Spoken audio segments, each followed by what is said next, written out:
குடும்பத்தில் நிம்மதி இல்லை ஐயா, எங்க குடும்பத்துல சமாதானம் இல்லை, நாங்க ஒன்னா உட்காந்து சாப்பிட முடியல, ஒன்னா பேச முடியல, ஒரு சிரிச்சு பேசி எத்தனையோ மாதங்கள் ஆயிடுச்சு, வருஷங்கள் ஆயிடுச்சு அப்படின்னு சொல்றாங்க. கர்த்தருடைய பரிசுத்த நாமத்துக்கு மகிமை உண்டாகட்டும். இன்னைக்கு ஆண்டவர் நிலவரத்தை மாற்றட்டும். கர்த்தருக்கு ஸ்தோத்திரம். இதுக்கு முன்னாலேயே நம்முடைய மனக்கண்கள் திறக்கப்பட வேண்டும் அப்படின்னு சொல்லி ஒரு வீடியோ நான் ஏற்கனவே பேசியிருந்தேன். நான் அதை பார்ட் 1 பேசியிருந்தோம். அதில் நான் சொல்லியிருந்தேன் 3 காரியம் இருக்குது அப்படின்னு சொல்லி அதை தியானிக்க ஆண்டவர் இன்னும் ஒரு சில காரியங்களை வெளிப்படுத்தி கொடுக்குறார். எல்லாமே நம்ம கண்டினியூஸாக பேசலாம். நம்முடைய மனக்கண்கள் திறக்கப்பட வேண்டும். மனக்கண் திறக்கப்பட்ட ஒருவனை இதுக்கு முந்தின வீடியோவில் நான் ஏற்கனவே போட்டுக்கிறேன். பார்க்காதவங்க நீங்கள் பாருங்க. மேலே நான் கார்ட்ஸில் கொடுக்குறேன். நான் பேசும்போதே அது கார்ட்ஸில் மேலே வரும். அதை நீங்கள் கிளிக் பண்ணி பாருங்க. கர்த்தருக்கு ஸ்தோத்திரம். அப்போ மனக்கண்கள் திறக்கப்பட வேண்டும்.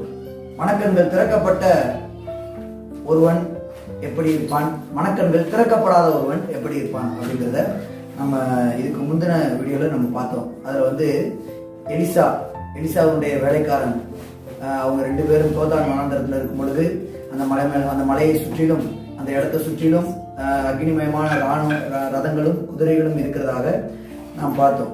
கண்கள் திறக்கப்பட்ட போது, அதாவது வேலைக்காரனுடைய கண்கள் திறக்கப்பட்ட போது அவன் அப்படி பார்த்தான். திறக்கப்படாதப்ப என்ன பார்த்தான் அப்படின்னா பயந்தான். ஐயோ நம்ம என்ன செய்ய போறோம்னு தெரியலையேன்னு சொல்லி அவனுக்குள்ள ஒரு பயம், ஒரு அதைரியம் அவனுக்குள்ள காணப்பட்டது. கர்த்தருடைய பரிசுத்த நாமத்துக்கு மகிமை உண்டாகட்டும். இன்னைக்கு நம்முடைய மனக்கண்கள் திறக்கப்பட வேண்டும் என்கிறதான அதே டாபிக்ல இன்னைக்கு நம்ம ஒரு காரியத்தை படிக்க போறோம். இதுக்கு நம்ம ஆரம்ப வசனமா எதை படிச்சோம் அப்படின்னா மத்தேயு 6வது அதிகாரம் 21, 22 வசனங்களை நம்ம படிச்சோம்.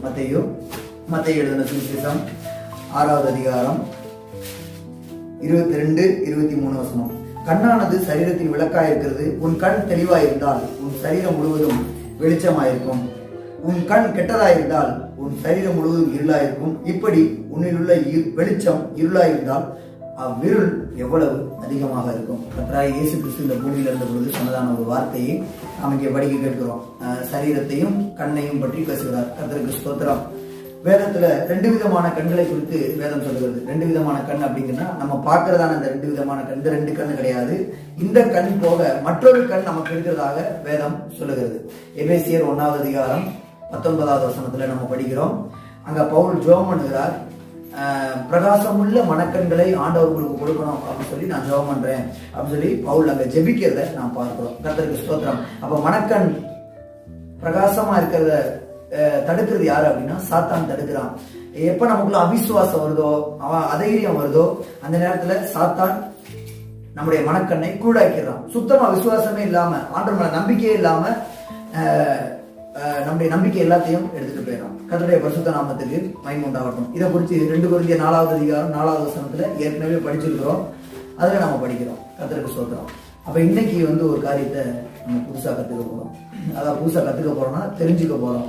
நம்முடைய மனக்கண் திறக்கப்பட வேண்டும். மனக்கண் திறக்கப்பட வேண்டும். மனக்கண் திறக்கப்படாத பட்சத்துல நம்முடைய வாழ்க்கையில அதைரியங்கள், பயங்கள், அவிசுவாசங்கள், என்ன செய்ய போறோம், எப்படி பண்ண போறோம் அப்படிங்கிற காரியங்கள் உண்டாகும். மனக்கண் திறக்கப்பட்ட நிலவரத்துல வரும் பொழுது நம்முடைய தேவைகள் சந்திக்கப்படுகிறது. புதிய சந்தோஷம், புதிய ஒரு சமாதானம், தேவன் மேல இன்னும் நம்பிக்கை, இன்னும் அதிக விசுவாசம், இதெல்லாம் உண்டாகுது. கர்த்தருடைய பரிசுத்த நாமத்துக்கு மகிமை உண்டாகட்டும். ஆதியாகமத்துல நம்ம படிக்கிறோம். ஆகார் அப்படிங்கிறதான ஒரு பெண்ணை குறித்து நாம் படிக்கிறோம். ஆதியாகமம் 21வது அதிகாரத்துல ஆகார் என்கிறதான ஒரு பெண்ணை நாம் படிக்கிறோம். இந்த பெண் ஆபிரகாமுடைய மனைவி. இவளை ஆபிரகாம் வீட்டை விட்டு அனுப்பி விடுறாரு. எப்படி அனுப்பி விடுறாரு அப்படின்னா அவருடைய அதிகாலையில எழும்பி அப்பத்தையும் ஒரு துருத்தி தண்ணீரையும் எடுத்து ஆகாருடைய தோள் மேல வச்சு அவளையும் பிள்ளையும் அவ கையில ஒப்பு கொடுத்து அவளை அனுப்பி விடுறாரு. வீட்டை விட்டு அனுப்பி விடுறாரு. அவ புறப்பட்டு கிளம்பி வந்துட்டா. பெயர்சபா அப்படிங்கிறதான ஒரு வனாந்தரம் வரைக்கும், வனாந்தரத்துல அவ என்ன செய்யறான்னா அலைந்து திரியிறா. அங்க அவளுக்கு என்ன ஆயிடுச்சு அப்படின்னா அவ கொண்டு வந்த அப்பமும் காலி ஆயிடுச்சு. கொண்டு வந்து அந்த கொஞ்சம் நீர் குடிக்கிறதுக்கு வச்சிருந்த தண்ணியும் காலி ஆயிடுச்சு. கர்த்தருடைய பரிசுத்த நாமத்துக்கு மகிமை உண்டாகட்டும். ஆதியாகமம் 21வது அதிகாரம் 14வது வசனத்திலிருந்து நம்ம தொடர்ச்சியாக படிக்கிறோம். அப்படின்னு அந்த சம்பவங்களை படிக்கிறோம். அதை நான் சுருக்கமா சொல்றேன். ஆகார் என்கிறதான பெண் தன்னுடைய கணவனால் வீட்டை விட்டு அனுப்பப்படுகிறாள். அந்த அனுப்பப்படுகிற வேளையில் அவளுடைய கணவனாகிய ஆபிரகாம் அவளுக்கு தண்ணீர் அப்பத்தை கையில கொடுத்து அனுப்புறாரு. இவ டிராவல் பண்ணி போற வழியில அவ கையில வச்சிருந்த அந்த அப்பமும் தண்ணீரும் செலவழிஞ்சிருச்சு, இல்லாம போயிடுச்சு. அப்ப நான் சாக போறேனே, என் பிள்ளையும் சாக போதே, அப்ப என் பிள்ளை சாகிறத நான் பார்க்க மாட்டேன் அப்படின்னு சொல்லிட்டு இந்த ஆகார் என்ன பண்றா அப்படின்னா தூரமா போய் உட்கார்ந்து அவ அழுகிறான். அவ தூரமா போய் உட்கார்ந்து சத்தமிட்டு அழுகிறான். இப்ப தேவன் என்ன பண்றாரு அப்படின்னா இந்த ஆகாருடைய சத்தத்தை கேட்டதாக பைபிள் எழுதப்படவில்லை. 17வது வசனத்தின் ஆரம்பத்தில் படிக்கிறோம், தேவன் பிள்ளையின் சத்தத்தை கேட்டார். ஆமேன். தேவன் பிள்ளையின் சத்தத்தை கேட்டார். நீங்க நல்லா கவனிக்கணும். தேவன் ஆகாருடைய சத்தத்தை கவனிக்கவில்லை, கேட்கவில்லை. தேவன் பிள்ளையின் சத்தத்தை கேட்டார். தேவதூதன் உடனே வானத்திலிருந்து ஆகாரை நோக்கி கூப்பிட்டு, ஆகாரே உனக்கு என்ன சம்பவித்தது? பயப்படாது, பிள்ளை இருக்கிறதான இடத்திலே தேவன் அந்த பிள்ளையின் சத்தத்தை, அவன் சத்தத்தை கேட்டார் அப்படின்னு சொல்லுகிறார். இதை ஆதியாகமம் 21:17வது வசனத்துல நாம் இதை படிக்கிறோம். கர்த்தருடைய பரிசுத்த நாமத்துக்கு மகிமை உண்டாகும். ஆகார் அப்படிங்கிறதான இந்த பெயருக்கு, ஆகார் அப்படிங்கிறதான இந்த பெயருக்கு பைபிள்ல இருந்து என்ன அர்த்தம் கொடுத்திருக்குது அப்படின்னா அலைந்து திரிகிறவள், அலைந்து திரிகிறவள் அப்படின்னு சொல்லி பைபிள்ல அர்த்தம் கொடுத்திருக்கிறாங்க. பைபிள்ல சொல்லல, பைபிள் டிக்ஷனரியில, வேத ஆராய்ச்சி புத்தகத்துல சொல்லியிருக்கிறாங்க.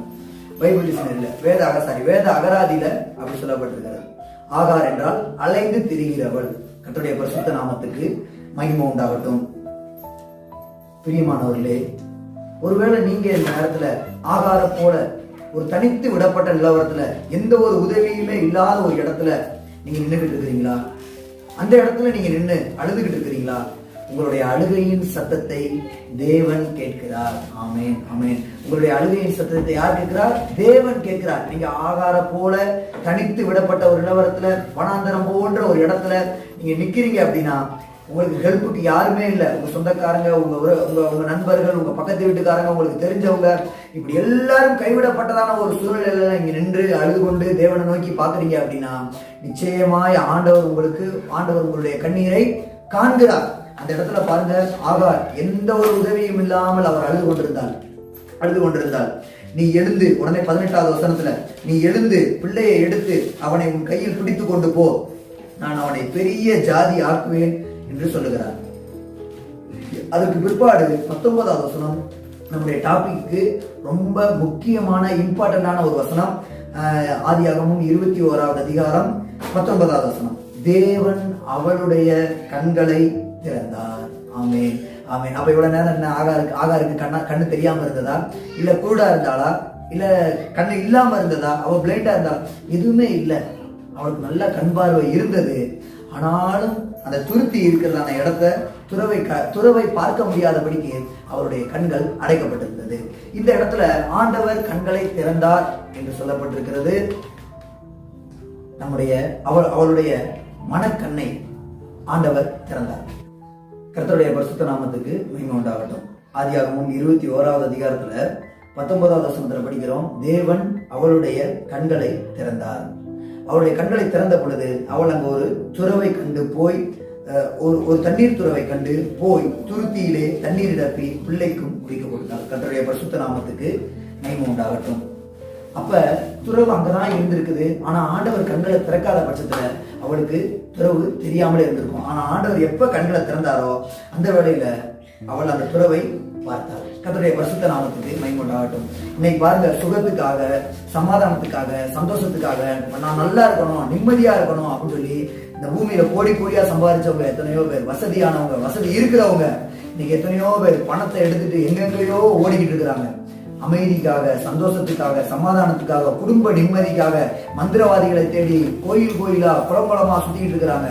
ஆனா பாருங்க, இருக்கிற இடத்துலயே ஆண்டவர் அவங்களுடைய கண்களை திறந்தா துறவு அங்கதான் இருக்கு, ஆசீர்வாதம் அங்கதான் இருக்கு. நீங்க இருக்கிற இடத்துலயே தான் இருக்குது. இந்த வசனத்தை நீங்க கேட்டுக்கிட்டு இருக்கிறவங்க, நீங்க வீட்டுல உட்கார்ந்து இருக்கிறீங்களா? நீங்க இருக்கிற இடத்துலயே தான் ஆண்டவர் உங்களுக்கு ஆசீர்வாதம் வச்சிருக்கிறார். நீங்க இருக்கிற இடத்துலயே தான் ஆண்டவர் உங்களுக்கு சமாதானத்தை வச்சிருக்கிறார். வேற எங்கேயும் கிடையாது. சமாதானத்துக்காக இன்னொரு இடம் போகணும், அங்க போகணும், இல்ல காசிக்கு போகணும், இல்ல வேற எங்கேயாவது போகணும், பெரிய ஒரு தேவஸ்தானமா போகணும், மதுரைக்கு போகணும், பழனிக்கு போகணும், எங்கேயுமே போக தேவையில்லை. நீங்க எங்க இருக்கிறீங்களோ அங்கேயே உட்கார்ந்துருங்க. ஆண்டவர் உங்களுடைய கண்களை திறக்க வேண்டும். உங்களுடைய கண்கள் திறக்கப்படும். நம்முடைய மனக்கண், உங்களுடைய மனக்கண், என்னுடைய மனக்கண், நம்முடைய மனக்கண் தேவன் திறப்பார் என்றால் அந்த இடத்திலேயே தேவன் நமக்கு வைத்திருக்கிற சொல்யூஷன் என்ன அப்படிங்கிறத, நமக்கு வச்சிருக்கிற அந்த இடத்துல தேவன் நமக்கு கொடுக்க வேண்டியதான உதவி என்னங்கிறத நம்ம அந்த இடத்துல பார்க்க முடியும். கர்த்தருடைய பரிசுத்த நாமத்துக்கு மகிமை உண்டாகட்டும். மனக்கண் திறக்காத பட்சத்துல இந்த ஆகாருடைய வாழ்க்கை என்ன? அவருடைய கண்களை தேவன் திறக்கிறதுக்கு முன்னால அவள் எப்படி இருக்கிறா அப்படிங்கிறத இங்க படிக்கிறோம். இந்த பைபிள் இந்த சத்தியத்துல படிக்கிறோம். இதுல அவருடைய மனக்கண் திறக்காத பட்சத்துல அவ என்ன சொல்றா பாருங்க, பிள்ளை சாகிறதை நான் பார்க்க மாட்டேன் என்று சொல்லி எதிராக அம்பு பாயும் தூரத்திலே போய் உட்கார்ந்து சத்தமிட்டு அழுதாள். ஆதியாகமம் 21வது அதிகாரம் 16வது வசனம். பிள்ளை சாகிறதை நான் பார்க்க மாட்டேன் என்று எதிராக அம்பு பாயும் தூரத்திலே போய் உட்கார்ந்து சத்தமிட்டு அழுதாள். இது மனக்கண் திறக்கப்படாத பட்சத்துல. இன்னைக்கு பாருங்க, எத்தனையோ பேர் இந்த வாழ்க்கையில நம்ம வாழ போறது கொஞ்ச நாள் தான், ஆனா கொஞ்ச நாள் இந்த வாழ்க்கையில அழுதுகிட்டே இருக்கிறாங்க. எனக்கு விடுதலை இல்லை, எனக்கு நிம்மதி இல்லை, எனக்கு இப்படி ஆயிடுச்சு, எனக்கு அப்படி ஆயிடுச்சு, குடும்பத்துல கஷ்டம், கடன் பிரச்சனை, வியாதியிலிருந்து வெளியே வர முடியல, குடும்பத்துல எப்ப பார்த்தாலும் சண்டை, இப்படியே சொல்லி அழுகுறாங்க. அழுதுகிட்டே தான் இருக்கிறாங்க. ஒருவேளை இதை பார்த்து கொண்டிருக்க நீங்களும் உங்களில் எத்தனையோ பேர் நீங்க அழுதுகிட்டு இருக்கலாம்.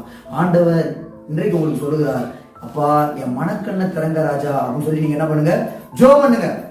இருக்கிற இடத்துலயே இந்த பிரேயர் முடியும் போது, இப்ப நான் பேசி முடிக்கிற இந்த ஒரு 10 நிமிஷம், இன்னொரு 10 நிமிஷம் நான் பேச போறேன். இந்த ஒரு 10 நிமிஷத்துல நான் பேசி முடியும் போது ஒரு சின்ன ஜெபம் பண்ணுவோம்.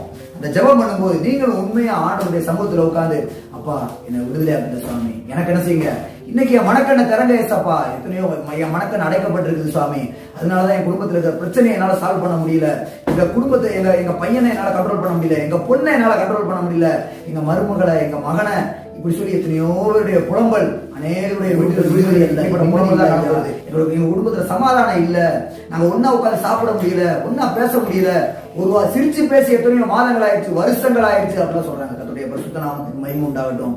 இன்னைக்கு ஆண்டவர் நிலவரத்தை மாற்றட்டும். நம்முடைய மனக்கண் அடைக்கப்பட்ட நிலவரம் இல்லைன்னா, பிள்ளை சாகிறத நான் பார்க்க மாட்டேன், நம்ம வாயில இருந்து ஆப்போசிட்டான வார்த்தை வரும், நான் எனக்கு உயிர் வாழ்வேன், எனக்கு தேவன் உயிர் கொடுப்பார், என்னால் வாழ முடியும், இந்த பூமியில நடக்கிற எனக்கு என்னுடைய வாழ்க்கையில நடக்கிறதான எல்லா காரியங்களையும் என்னால சாத்தியமா மாற்ற முடியும் என்கிறதான ஒரு விசுவாசத்தின் வார்த்தை நமக்குள்ள இல்லாம போகுது. அப்படி ஒரு இல்லாம போறது காரணம் என்ன?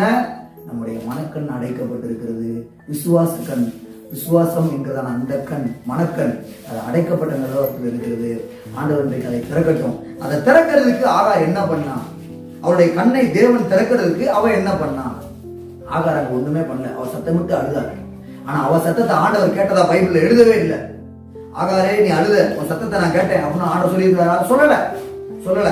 அதே ஆதியாகமம் 21வது அதிகாரம் 17வது வசனத்துல தேவன் அந்த பிள்ளையின் சத்தத்தை கேட்டார். அப்ப நீங்களும் நானும் இப்படியே இருக்கிற நிலவரத்துல இருந்து, நம்ம இருக்கிற இந்த நிலவரத்துல இருந்து நம்ம ஆண்டவர் நோக்கி கூப்பிடுவோம் அப்படின்னா, நிச்சயமா ஆண்டவர் நமக்கு பதில் கொடுக்க மாட்டார், தேவன் நமக்கு பதில் செய்ய மாட்டார். ஆனா இந்த நிலவரம் நமக்கு மாறணும்.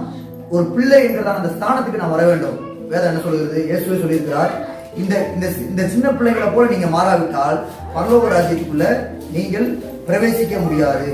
மத்தேயு 18வது அதிகாரம் 3வது வசனம். மத்தேயு 18வது அதிகாரம் 3வது வசனம். ஆகையால் நீங்கள் மனம் திரும்பி பிள்ளைகளை போல் ஆகாவிட்டால் பரலோக ராஜ்யத்தில் பிரவேசிக்க மாட்டீர்கள் என்று மெய்யாகவே உங்களுக்கு சொல்லுகிறேன். கர்த்தருடைய பரிசுத்த நாமத்துக்கு மகிமை உண்டாகட்டும். நீங்க என்ன செய்யணும்? மனம் திரும்பணும். அங்க ஆகார் கூப்பிட்டு ஆண்டவர் இறங்கி வரல, ஆண்டவர் அவருடைய கண்ணை திறக்கல. ஆகாருடைய பிள்ளை கூப்பிட்டு ஆண்டவர் இறங்கி வந்தார், ஆகாருடைய கண்களை திறந்தார். கர்த்தருடைய பரிசுத்த நாமத்துக்கு மகிமை உண்டாகட்டும். அப்ப இன்றைக்கு நீங்க இதை பார்த்து கொண்டு நம்ம ஒவ்வொருவரும் நாம் சிறு பிள்ளைகளை போல மாற வேண்டும், மாற்றப்பட வேண்டும். மனம் திரும்பி பிள்ளைகளை போல் மாறாவிட்டால் பரலோக ராஜ்யத்தில் பிரவேசிக்க மாட்டீர்கள். அந்த பிள்ளை கூப்பிடும் பொழுதுதான், அந்த சிறு பிள்ளை கூப்பிடும் பொழுதுதான் ஆண்டவர் ஆகாருடைய கண்களை திறந்தார். கர்த்தருடைய பரிசுத்த நாமத்துக்கு மகிமை உண்டாகட்டும். அப்ப சிறு பிள்ளை என்று சொல்லும் பொழுது அது ஒரு தாழ்த்துகிற ஒரு அனுபவத்தை அது வெளிப்படுத்துகிறது. தாழ்த்துகிற அனுபவத்தை நம்மை நாம் தாழ்த்த வேண்டும். தாழ்மை உள்ளவர்களுக்கோ அவர் கிருபை அளிக்கிறார். இன்னும் அதிகமாக தாழ்த்துகிறவர்களுக்கு அவர் என்ன செய்கிறார்? அதிக கிருபைகளை அளிக்கிறாரே என்றெல்லாம் நாம் வேதத்துல வசனங்களை படிக்கிறோம். கர்த்தருடைய பரிசுத்த நாமத்துக்கு மகிமை உண்டாகட்டும். யாக்கோபு எழுதின நிருபம் 4வது அதிகாரம் 6வது வசனம் பாருங்க. 6வது வசனம். அவர் அதிகமான கிருபை அளிக்கிறாரே, பெருமையுள்ளவர்களுக்கு தேவன் எதிர்த்து நிற்கிறார், தாழ்மை உள்ளவர்களுக்கோ கிருபை அளிக்கிறார் என்று சொல்லி இருக்கிறது. கர்த்தருடைய பரிசுத்த நாமத்துக்கு மகிமை உண்டாகட்டும். அப்ப அவர் தாழ்மை உள்ளவர்களுக்கோ கிருபை அளிக்கிறார் என்று சொல்லப்பட்டதுல அதிகமான கிருபையை அளிக்கிறார். ஆமென். ஆண்டவர் நமக்கு அதிகமான கிருபை அளிக்கிறார். எதுக்காக சொல்லுங்க? எதுக்காக விசுவாசத்துல இன்னும் வளரும்படியாக, நம்முடைய கண்கள் திறக்கப்படும்படியாக. அப்ப என் கண்ணு எப்ப திறக்குதோ, ஆகார் பிள்ளை அழுதுச்சு, ஆண்டவர் ஆகார்ட்ட வந்து உன் பிள்ளை அழுகுது, அந்த பிள்ளை சத்தத்தை தேவன் கேட்டார் அப்படின்னு சொல்லி அவருடைய கண்களை திறந்தார். ஹல்லேலூயா. அப்ப தாழ்த்துகிற அந்த ஒரு இடத்துல, தாழ்மையான அந்த ஒரு இடத்துல இருந்து அந்த என்னை நான் தாழ்த்தி ஆண்டவருடைய பாதத்துல உட்கார்ந்து அப்பா என்று சொல்லி நான் அவரை நோக்கி கூப்பிடும் பொழுது ஆண்டவர் நம்முடைய கண்களை திறக்கிறார், நம்முடைய மனக்கண்களை திறக்கிறார். அதுக்கு பிற்பாடு பாத்தீங்கன்னா இது துறவு எங்கேயோ போய் இருக்குதுன்னு சொல்லி துறவை தேட தேவையில்லை. நம்ம இருக்கிற இடத்துலயே துறவு ஓப்பன் ஆக ஆரம்பிக்கும். நம்ம இருக்கிற இடத்துலயே ஆண்டவர் நமக்கு ஆசீர்வாதங்கள் வச்சிருக்கிறார். அப்ப இது முக்கியமான காரணம் என்ன அப்படின்னா, நாம் தாழ்த்தணும். சிறு பிள்ளையை போல் நாம் தாழ்த்தணும். அந்த பிள்ளை அழுது ஆண்டவர் பிள்ளையின் அழுகை சத்தத்தை கேட்டு ஆகாருடைய கண்களை திறந்தார். அப்ப நான் என்னை சிறு பிள்ளையை போல மாற்றிக்கொண்டு என்னை நான் தாழ்த்தி, அப்பா நான் ஒன்றுமில்லை சுவாமி என்று சொல்லி என்னை நான் தாழ்த்தி வெறுமையாக்கி நான் தேவனுடைய பாதத்தில் உட்கார்ந்து ஜெபம் பண்ணும் பொழுது, நம்ம ஜெபம் பண்ணும் பொழுது ஆண்டவர் நம்முடைய சத்தத்தை கேட்கிறார். ஆமே, நம்முடைய கண்களை திறக்கிறார். அப்ப அந்த இடத்துலயே தான் துறவை காட்டுகிறார் சுவாமி. துறவுக்காக இன்னொரு இடம் போய் இன்னொரு இடத்துக்கு கூட்டு போறது இல்லை, அந்த இடத்துலயே ஆண்டவர் நம்ம துறவு காட்டுகிறார். ஆமே, கர்த்தருக்கு ஸ்தோத்திரம். இப்ப நம்ம இந்த பகுதியை நம்ம முடிச்சிடலாம். இது பகுதி 2. 2வது சத்தியமாக நம்ம இதை தியானிக்கிறோம். முதல் சத்தியமாக ஏற்கனவே நம்ம தியானிச்சிருக்கிறோம். எலிசாவினுடைய வேலைக்காரனுடைய கண்களை தேவன் திறந்தார். 2 ராஜாக்கள் 6வது அதிகாரத்துல அந்த சத்தியம் இருக்கிறது. இதை நீங்க கேட்கல அப்படின்னா நான் மறுபடியும் கார்ட்ஸ்ல மேல வீடியோல இந்த மேல கார்ட்ஸ்ல நான் கொடுக்குறேன். நான் பேசிக்கிட்டு இருக்கிற இந்த சமயத்திலேயே அது மேல வரும். பார்க்காதவங்க நீங்க அதையும் கிளிக் பண்ணி பாருங்க. உங்களுடைய வாழ்க்கைக்கு பிரயோஜனமாக இருக்கும். கர்த்தர் உங்களை ஆசீர்வதிப்பார். ஆமென். ஆண்டவர் நம்முடைய கண்களை திறக்கும்படியாக. ஆகாரை போன்ற நிலவரத்துல இருக்கிறீங்களா? குடும்பத்துல எல்லாரும் கைவிட்டு இருப்பாங்க. உங்க பேரண்ட்ஸ் உனக்கு உதவி செஞ்சிருக்க மாட்டாங்க, உங்க சொந்தக்காரங்க உங்களுக்கு உதவி செஞ்சிருக்க மாட்டாங்க, உங்க ஃப்ரெண்ட்ஸ் உங்களுக்கு உதவி செஞ்சிருக்க மாட்டாங்க, உங்க பக்கத்து வீட்டுல இருக்கிறவங்க, எதிர் வீட்டுல இருக்கிறவங்க அவங்க உங்களுக்கு உதவி செஞ்சிருக்க மாட்டாங்க. இப்படி யாருமே உதவி செய்யாத ஒரு இடத்துல நீங்க இருக்கிறீங்களா? ஆமென். கண்களை மூடுங்க. ஆண்டவர் இந்த வேளையில உங்களுடைய மனக்கண்களை திறக்கட்டும். ஹல்லேலூயா. அன்றைக்கு ஆகாருடைய கண்களை திறந்த தேவன் இந்த வேளையில ஆண்டவர் நம்முடைய கண்களை திறக்கட்டும். ஆமென். ஒரு சின்ன ஜெபம் பண்றேன். ஜெபம் பண்ணி நான் முடிக்கிறேன். நீங்களும் என்னோட கூட சேர்ந்து ஜெபம் பண்ணுங்கள். ஆண்டவர் நம்முடைய விசுவாச கண்களை திறக்கட்டும். ஹல்லேலூயா. பவுல் ஜெபிக்கிறது போல, எபேசியர் 1வது அதிகாரம் 19வது வசனத்தில் பவுல் ஜெபிக்கிறது போல, அப்பா எங்களுக்கு பிரகாசம் உள்ள மனக்கண்களை தாங்க சுவாமி, நல்லா பிரைட்டா இருக்கிற ஒரு மனக்கண்களை தாங்க ஏசப்பா. பழைய ஏற்பாட்டுல ஒரு மனுஷன் இதே மாதிரி ஜெபிக்கிறார், கண்களை திறக்கணும்னு சொல்லி. யார் தெரியுமா? பழைய ஏற்பாட்டுல சங்கீதத்துல தாவீது ஜெபிக்கிறார். என்ன ஜெபிக்கிறார்? உமது வேதத்தில் இருக்கிறதான ரகசியங்களை பார்க்கும்படிக்கு எங்களுக்கு அதிசயங்களை, உமது வேதத்தில் இருக்கிறதான அதிசயங்களை பார்க்கும்படிக்கு என் கண்களை திறந்தருளும் என்று சொல்லி சங்கீதத்துல தாவீது ஜெபம் பண்ணுகிறார். இப்ப நம்மளும் ஜெபம் பண்ணுவோமா? நம்ம எல்லாருடைய மனக்கண்களையும் ஆண்டவர் திறக்கட்டும். இந்த வேளையில எதை குறிச்சு கவலைப்படாதீங்க. வாழ்க்கையில எவ்வளவோ கஷ்டங்கள் இருக்குது, எவ்வளவோ போராட்டங்கள் இருக்குது. பிரச்சனைகள் மத்தியிலையும் கஷ்டங்கள் மத்தியிலையும் கண்ணீர் விட்டு கொண்டுதான் இந்த வாழ்க்கையை நாம் ஓடிக்கொண்டு இருக்கிறோம். ஆனாலும் ஆகாரை போன்ற ஒரு நிலவரத்துல நாம் இருப்போம் என்றால், ஆகாரை போன்ற ஒரு இடத்துல நம்ம இருந்தாலும், ஒரு பிள்ளையை போல நாம் இப்பொழுது கூப்பிட்டோம் என்றால் ஆண்டவர் நம்முடைய கண்களை திறப்பார். ஆமென். தாழ்த்தி ஜெபம் பண்ணுவோமா? அப்பா நான் ஒன்றுமில்லை சுவாமி, நாங்கள் எங்களை வெறுமையாக்குகிறோம் அப்பா. உங்களுடைய பாதத்துல நீர் வானத்தையும் பூமியையும் உண்டாக்கின தேவன். வானம் உமக்கு சிங்காசனம், பூமி உம்முடைய பாதப்படி அப்பா. இந்த வேளையில் எங்களுடைய ஜெபத்தை கேட்டு, இந்த வீடியோவை பார்த்து கொண்டிருக்கிற, எங்களுடைய சத்தத்தை கேட்டுக்கொண்டிருக்கிற ஒவ்வொருவருடைய மனக்கண்களையும் நீ திறக்கும்படியாய் நாங்கள் ஜெபிக்கிறப்பா. உமக்கு ஸ்தோத்திரம், ஸ்தோத்திரம், ஸ்தோத்திர சுவாமி. உங்களுடைய நாமம் மகிமைப்படட்டும் ராஜா. சிறு பிள்ளையை போல் ஒருவன் தாழ்த்தி ஜெபம், எங்களை நாங்கள் தாழ்த்தி ஜெபம் பண்ணுகிறோம் அப்பா. உமக்கு ஸ்தோத்திரம். தாழ்மை உள்ளவர்களுக்கு கிருபை அளிக்கிற தேவன். இந்த வேளையிலும் எங்களுக்கு நீர் கிருபையாய் இருக்கும்படியாய் உங்களுடைய பாதத்தை கெஞ்சி மன்றாடி நாங்கள் ஜெபிக்கிறோம் அப்பா. உமக்கு ஸ்தோத்திரப்பா. இருக்கிற எல்லா பிரச்சனைகளும் மாறும்படியாக, எல்லா போராட்டங்களும் நீங்கும்படியாக அப்பா, எல்லா கஷ்டத்திலிருந்தும் நாங்கள் வெளியே வரும்படியாக இந்த வேளையில் நீர் எங்கள் ஒவ்வொருவருடைய மனக்கண்களையும் நீர் பிரகாசமாக்கும்படியாய் நாங்கள் ஜெபிக்கிறப்பா. உமக்கு ஸ்தோத்திரம்.